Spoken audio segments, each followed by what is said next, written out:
North ওয়েলসের বাঙর বাংলাদেশি কমিউনিটির আয়োজনে প্রতিবারের মতো এবারও অনুষ্ঠিত হয়েছে ঈদ পুনর্মিলনী অনুষ্ঠান। বাঙরের স্থানীয় একটি হলে আয়োজিত এই অনুষ্ঠানে অংশ নেন কমিউনিটির সর্বস্তরের মানুষ। বিস্তারিত নর্থ ইংল্যান্ডের বিশেষ প্রতিনিধি সৈয়দ সাদিক আহমেদের রিপোর্টে।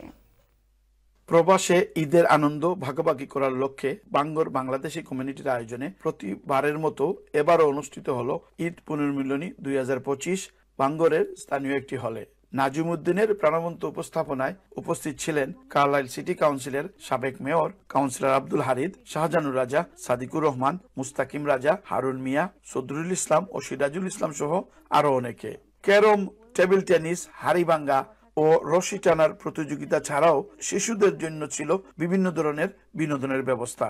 নর্থ ওয়েলসের বিভিন্ন শহর থেকে বিপুল সংখ্যক প্রবাসী বাংলাদেশিরা উপস্থিত ছিলেন এই মিলন মেলায়। সবার সহযোগিতা পেলে ভবিষ্যতে আরো বড় পরিসরে এই আয়োজনের কথা জানান আয়োজকরা। সবাই একত্রিত হয়ে আজ এই ঈদ পুনর্মিলনী অনুষ্ঠান অনুষ্ঠিত করলাম, সফল হলাম আপনাদের সহযোগিতায়। আগামীতে আরো বড় পরিসরে আমরা ইনশাআল্লাহ সেলিব্রেশন করব। Syed Sadek Ahmad, channel S news, Bangor, North Wales.